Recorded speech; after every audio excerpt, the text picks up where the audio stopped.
শহীদ ওসমান হাদির মরদেহ নিয়ে আনা হলো ঢাকা ইউনিভার্সিটির যে কাজী নজরুল ইসলামের সমাধি রয়েছে, সেই কাজী নজরুল ইসলামের সমাধিস্থলের পাশেই শহীদ ওসমান হাদির সমাধি করা হবে। ঠিক সেখানেই দর্শক এই মুহূর্তে শহীদ ওসমান হাদির মরদেহ নেওয়া হয়েছে। ঠিক তার পাশেই দেখতে পাচ্ছেন কবরটি খনন করা হয়েছে। এই কবরে কিছুক্ষণের মধ্যেই শহীদ ওসমান হাদিকে সমাহিত করা হবে এবং এই শহীদ ওসমান হাদিকে সমাহিত করার জন্য তার মরদেহটি ইতিমধ্যেই ঢাকা ইউনিভার্সিটির যে বিদ্রোহী কবি কাজী নজরুল ইসলামের সমাধি হয়েছে তার পাশে নিয়ে আনা হয়েছে এবং কিছুক্ষণের মধ্যেই যে তার কবরটি খনন করা হয়েছে সেখানেই তাকে সমাহিত করা হবে। দেখতে পাচ্ছেন দর্শক, বাংলাদেশের পতাকা দিয়ে তার যে কফিনটি রয়েছে সেটি ঢেকে রাখা রয়েছে এবং এখানে আমরা দেখতে পেয়েছি ঢাকা ইউনিভার্সিটির প্রক্টর সহ দেশ পত্রিকার সম্পাদক মাহমুদুর রহমান মান্না সহ অসংখ্য রাজনৈতিক দলের নেতাকর্মীরা অবস্থান করেছেন এবং কিছুক্ষণের মধ্যেই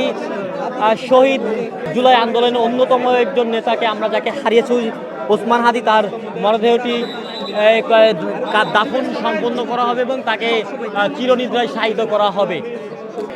দর্শক, আপনারা দেখতে পাচ্ছেন শহীদ ওসমান হাদির যে মরদেহটি রয়েছে সেই মরদেহটিকে কিছুক্ষণের মধ্যেই দাফন করা হবে এবং তার যে সমাধিস্থল রয়েছে সেই সমাধিস্থলটি ঢাকা ইউনিভার্সিটির কেন্দ্রীয় যে জামে মসজিদটি রয়েছে তার পাশেই এই যে কাজী নজরুল ইসলামের সমাধি রয়েছেন তার পাশেই তাকে সমাহিত করা হবে। আমরা সকাল থেকেই দেখেছি এখানে আইন শৃঙ্খলার কঠোর নিরাপত্তার মধ্য দিয়ে খবর কার্যক্রম সম্পূর্ণ করা হয়, যেখানে ঢাকা ইউনিভার্সিটির প্রক্টর সহ আমার দেশ সম্পাদক মাহমুদুর রহমান সহ অসংখ্য রাজনৈতিক দলের নেতাকর্মীরা অবস্থান করেছেন এবং কঠোর নিরাপত্তার মাধ্যমে তাকে কিন্তু তার যে দাফন সম্পন্ন সেই দাফন সম্পন্ন করা হচ্ছে। এছাড়াও আপনারা জেনে থাকবেন আজ দুপুর 2টায় মানিক মিয়া এভিনিউতে রাষ্ট্রীয় মর্যাদায় শহীদ ওসমান হাদির যে জানাজা সম্পন্ন হয় সেখান থেকেই কিন্তু তাকে কিছুক্ষণ আগে ঢাকা কেন্দ্রীয় জামে মসজিদের পাশে যে কাজী নজরুল ইসলামের সমাধি রয়েছে তার পাশেই তাকে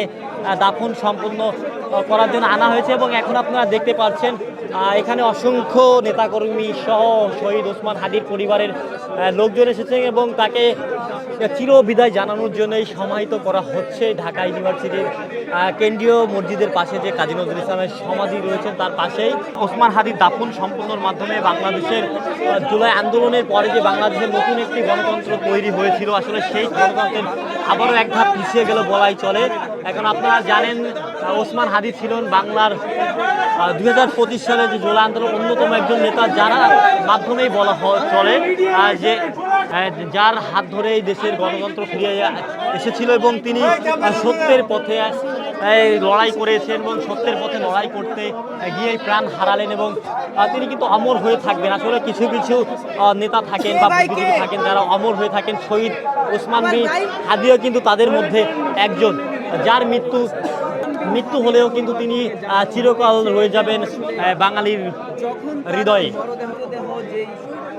দেখতে পাচ্ছেন দর্শক, শহীদ ওসমান বিন হাদির মরদেহটা কিছুক্ষণের মধ্যেই কবরে দাফন করা হবে। এর আগে আমরা দেখতে পাচ্ছি এখানে অসংখ্য নেতাকর্মী সহ ঢাকা ইউনিভার্সিটির প্রক্টর সহ শহীদ হাদির পরিবারের লোকজন এসেছেন। এছাড়া আপনারা জেনে থাকবেন আজ দুপুর 2টা নাগাদ মানিক মিয়া এভিনিউতে শহীদ ওসমান হাদির জানাজা সম্পন্ন হয়। সেখানে আমরা দেখেছি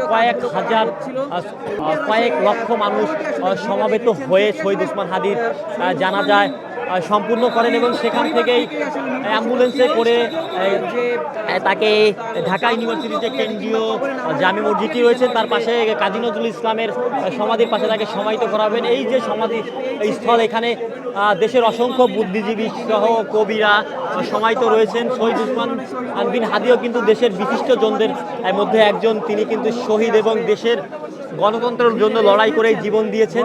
তার সমাধিও কিন্তু ঢাকা ইউনিভার্সিটির যে কেন্দ্রীয় জামে মসজিদ রয়েছেন সেখানেই সমাহিত করা হবে। কিছুক্ষণ পরে দাফন সম্পূর্ণ করে শহীদ ওসমান হাদিকে গার্ড অফ অনার প্রদান করা হবে।